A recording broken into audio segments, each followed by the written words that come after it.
Hey, what's up with the Parlay Busters? Frankie, Cammy. Need you guys to do me a favor.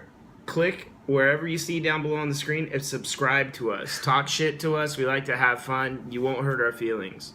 All right? We're going to be talking about Fight Night 114. We're going to start with the Fight Pass card and give you who we think is going to win the fight. So maybe if you guys are gamblers, you make some money off of it. Alright, I'm going to start with the first fight. We're going to kind of run through the first fight quickly. I don't even know much about the first couple of fights. I know who Jordan Rinaldi is. He came in on short notice against Abel Trujillo.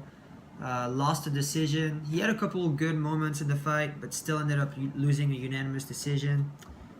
He's fighting Alvaro Herrera, who I'm guessing is coming from 170 pounds since he lost to Vicente Luque. Vicente Luque is good, so losing to him is really not a big deal. I really don't know much about these fighters.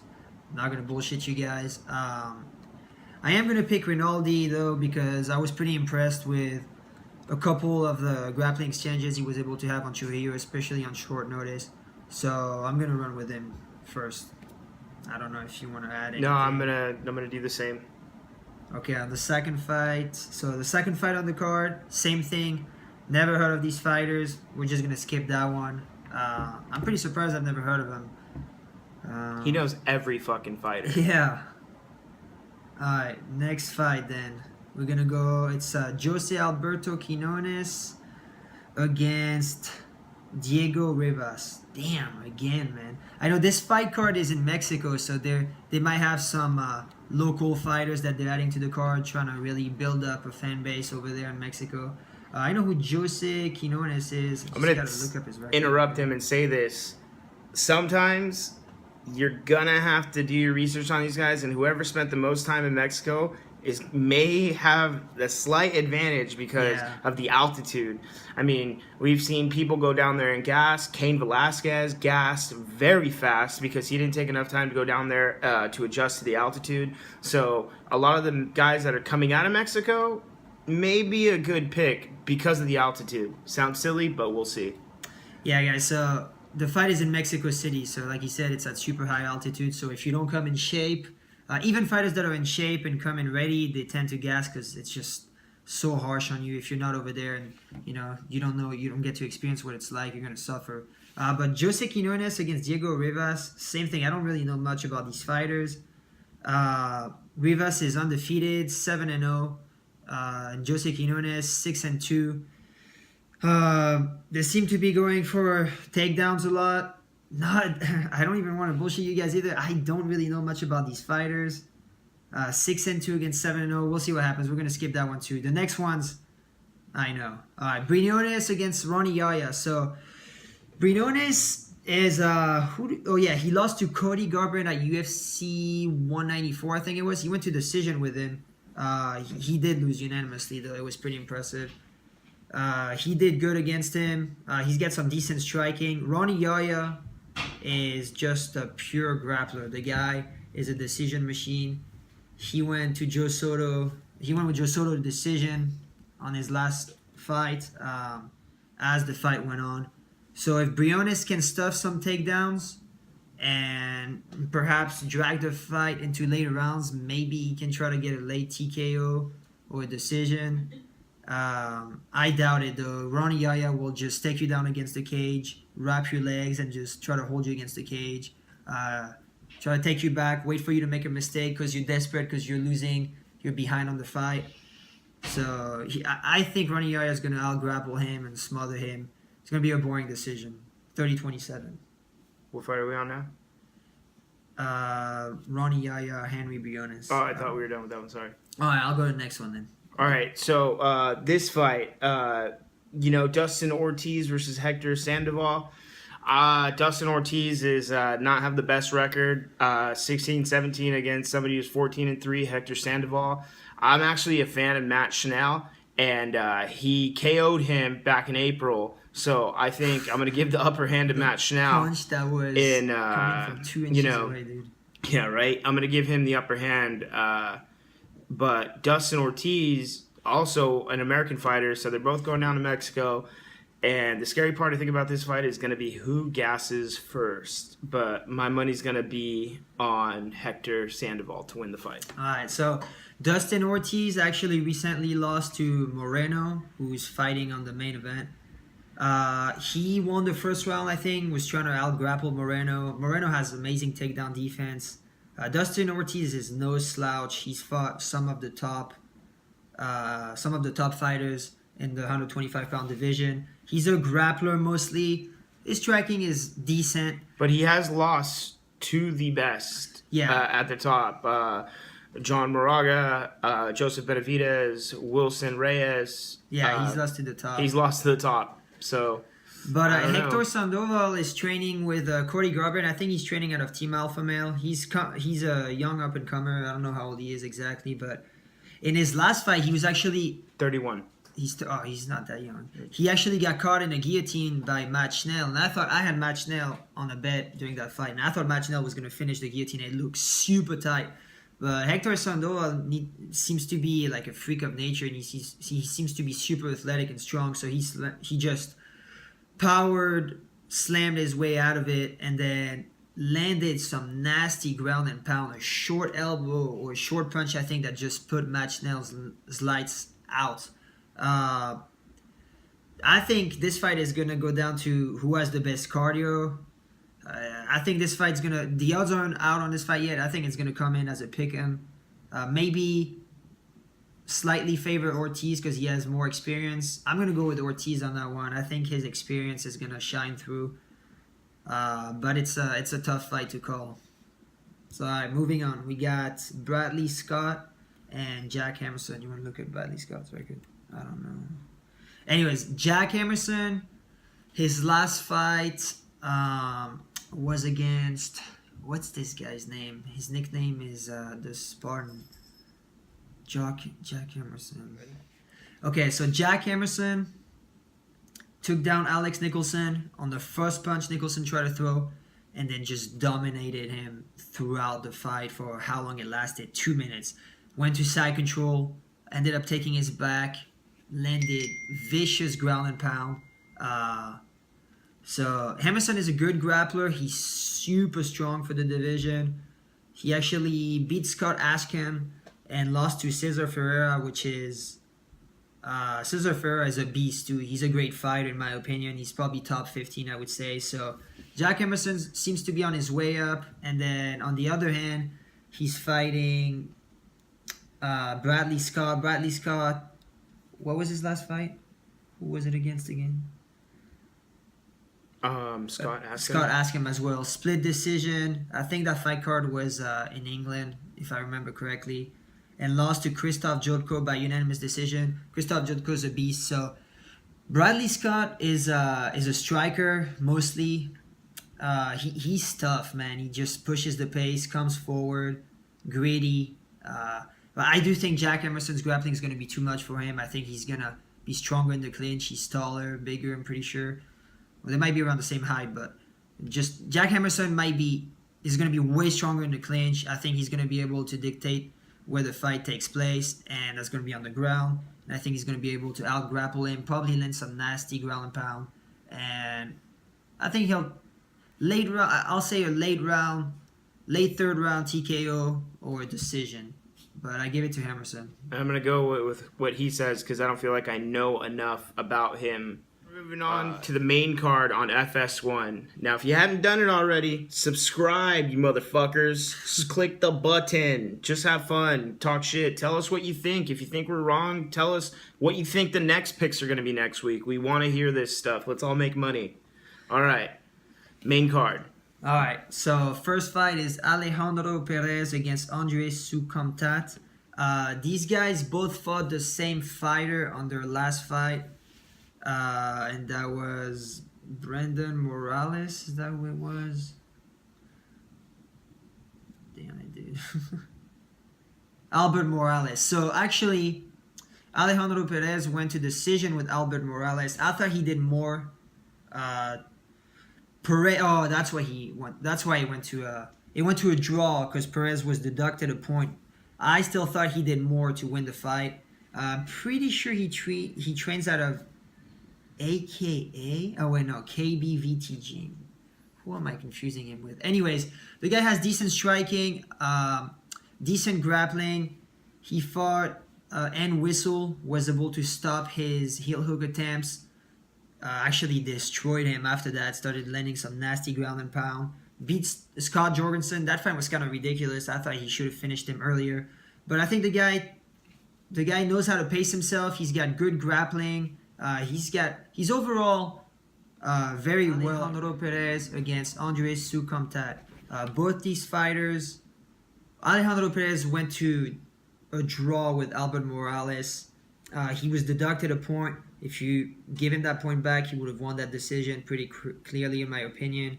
Andres Sukomtat fought Albert Morales as well. I think he kind of started to get tired towards the end of the third round. So if he seems to have cardio issue, it's going to be a big deal playing into the later rounds of this fight since it's in Mexico City. I think Albert Morales is more well-rounded. He can go to the ground. He's a decent striker. He's got good kicks, good punches. Andres Sukomtat is no joke. He's got good striking as well. I don't think he's going to have enough power to put away Perez. So I think Perez will take a decision. I think he has better cardio. I think he's going to be able to win. I'll say a 29-28 decision. Maybe give a round to Sukomtat. But towards the later rounds, I think he might start to fade a little bit. We'll see what happens. Next, I'll let you start with that one because now you know these fighters. Alvey versus Evans. All right, Alvey versus Evans.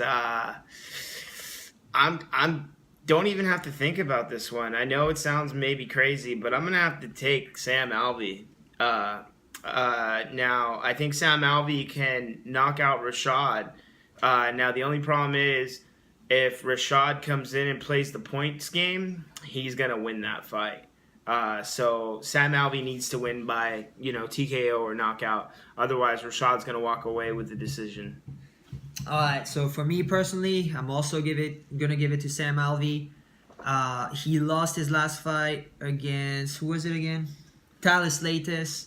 But he was on a pretty good streak before that. And Rashad Evans is just on a downhill slide right now. Thales Leites is he's a very he's like maybe top 15 gatekeeper. Veteran. He's never going anywhere, but he's always going to be knocking people out of the rankings in a weird way. If anybody gets and I think that my drift out there. Oh no, that fight wasn't very good.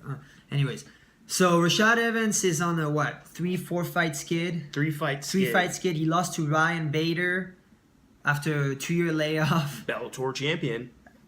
That is true. Yeah. He lost to Gilbert Teixeira by first round KO. That was a nasty KO. And then he lost to Daniel Kelly by split, which I gave it to Kelly unanimously, to be honest.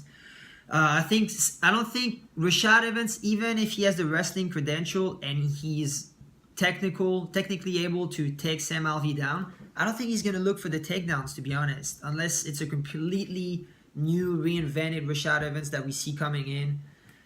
I just think Sam Alvey trains with Dan Henderson over in Temecula. I think he's going to be able to stuff the takedowns, and he's a big power puncher, which is Rashad's kryptonite this stage of his career. So I think Sam Alvey will be able to put Rashad's lights out. I'll say second round, early second round. If not, he'll take it to a decision. He'll just sprawl and brawl. I say second round also, but I have Sam Alvey all over this. Yeah, but Sam Alvey. And we'll put the parlay, by the way, at the end of the video so you guys can see and let us know what you think, okay? Okay, next we have Martin Bravo against Humberto that's hard to pronounce. Bondanay. Martin Bravo, tough Latin American winner. Guy's got great boxing, amazing cardio. I'm going to say he takes that fight all the way. I'm not going to expand too much and elaborate too much on this fight. I just think he has better boxing. He's got good takedown defense. So I think he's going to be able to pick Humberto apart. Lots of quick combinations, boxing. If he drags that to the later round, I think he'll get a TKO late second round, early third round. I'll say This guy is a prospect, guys. He's super good. He's young. I'll give it to him by late second round, early third round TKO. I'm really confident pick on that one. And Martin Bravo?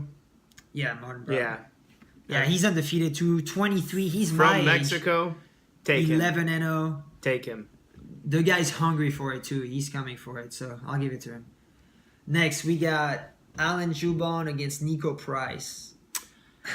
I think this is easy. I think Alan Jubon all day long. He's too solid. I know he got TKO'd by your boy. Submitted. Submitted. I thought it was. It was the beginning of the end. He got tagged and then got. By Gunnar Nelson. But he's no slouch, and he's here to bang, and that's going to be a good fight. Alan Jubon, unanimous decision. Okay, so I picked Nico Price and I put him on the parlay. This fight is Nico Price is coming in at plus 140 if I'm correct. I'm not sure.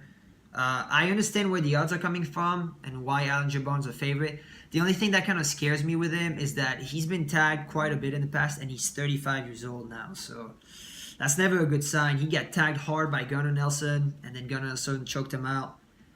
He did pick apart Mike Perry, which I thought was pretty impressive. Went to war with Bilal Mohammed, and Albert Tumenov, which was also 2 years ago, knocked him out cold with a head kick. So Alan Jabon, man, his chin is questionable, and the guy's 35 years old. He's not getting any younger. I know he's a savvy veteran. He's got good experience. He's a black belt, 10th landed black belt, so he's got good submission skills. Good grappling skills. I mean, obviously, as we saw against Gunnar Nelson, different level of grappling. But Nico Price, man, this guy 10-0. Who did he beat last? He beat Brennan Thatch. Okay, 2 fights ago, he beat Brennan Thatch by arm triangle. I had picked Brennan Thatch. I would have hoped that by then he had worked on his grappling skills. And I had said before not to. That guy's a bum. He's a bum. I was really upset. Anyways, Nico Price came in on short notice, 2-week notice, I think, and got the job done. Okay, in his next fight against Alex Moreno, he got tagged, ended up coming back on top and knocked the guy out cold with an uppercut. The fight got overturned because he tested positive for weed. Who gives a shit, to be honest? Apparently, it makes his fighters are muscles professionals, bigger. though, and they know that by now they shouldn't be doing that. So I don't know why they keep doing it, but at the same time, it's recreational marijuana, so who gives a shit? I'm gonna give it to Nico Price. I think he's he doesn't throw a lot of combination, but he's got power in his punches, and I think he might be able to tag Jabon. And I think if he goes to the ground, the guy is pretty crafty on the ground, so he might be able to out-grapple Jabon. So I'll give it to Nico Price, and I put him on the parlay. Check out our parlay at the end, guys. I think it was 5 or 6 fights, 25 to make around 1,000 on Bovada. Next, I know Randa Marcos and Alexis Grasso. I find both these women to be very beautiful. I don't need to add that in there, but I'm going to.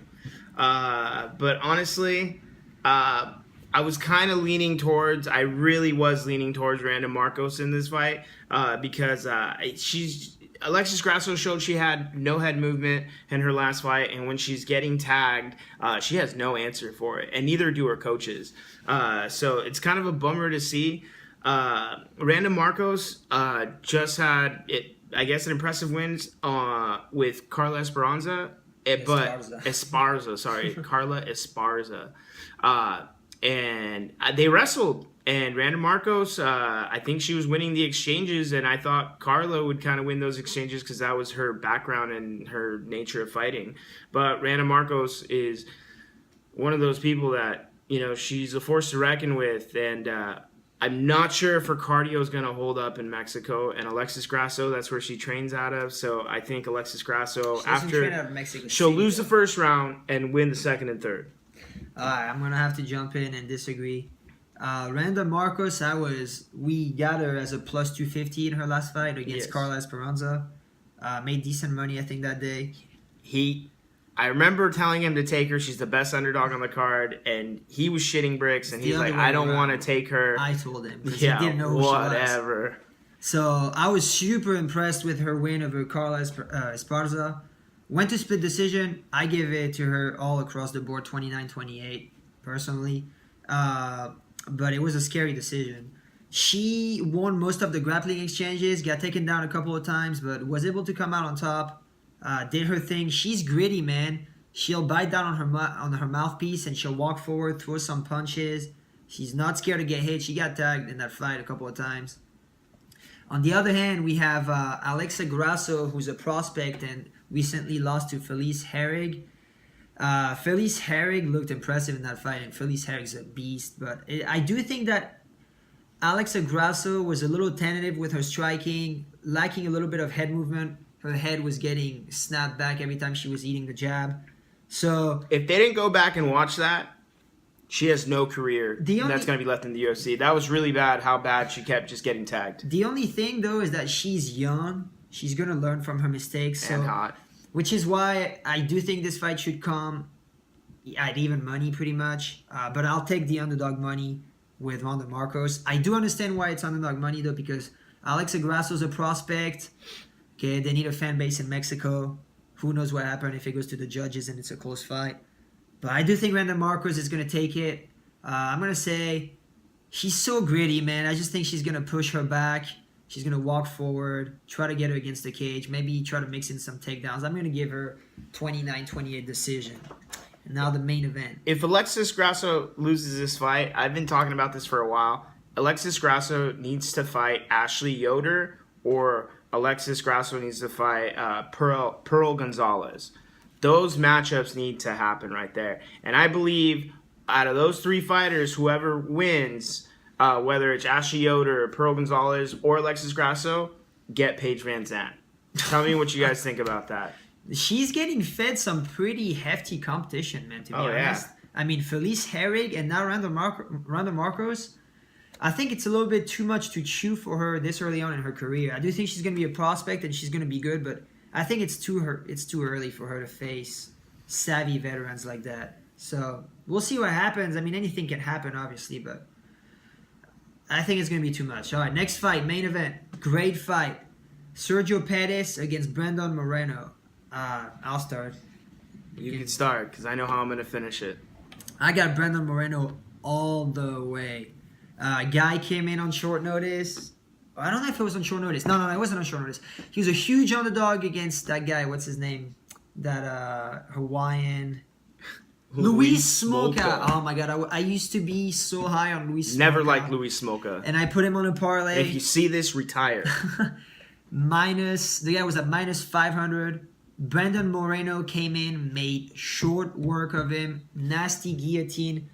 Then beat Ryan Bonor by split decision. Ryan Bonor has good striking. He's a heavy puncher, so even going to split decision with him is impressive and taking that win. And then in his last fight, I was super impressed. The guy is super young. How old is he? He's what, 23? 23, and he's putting it all together. He trains with Henry Cejudo, so you know he has good takedown defense, and he displayed that in his last fight. But we also what happened to Henry. He's old. He's getting older, man. So Dustin Ortiz just couldn't have his way with Moreno. He tried to take him down the first round, didn't work. And then in the second round, Brandon Moreno snatched his back, took his back in 2 seconds, ended up putting him to sleep. So the guy has got good striking too. His striking is coming along very nicely. Good combinations. Pretty powerful for a skinny guy. He doesn't look this powerful, but he is. So I just think Pettis has got good striking. Obviously, he trains out of Rufus, which he hates. Hate that I don't camp. know why. Tyron Woodley, baby. I can go on for days.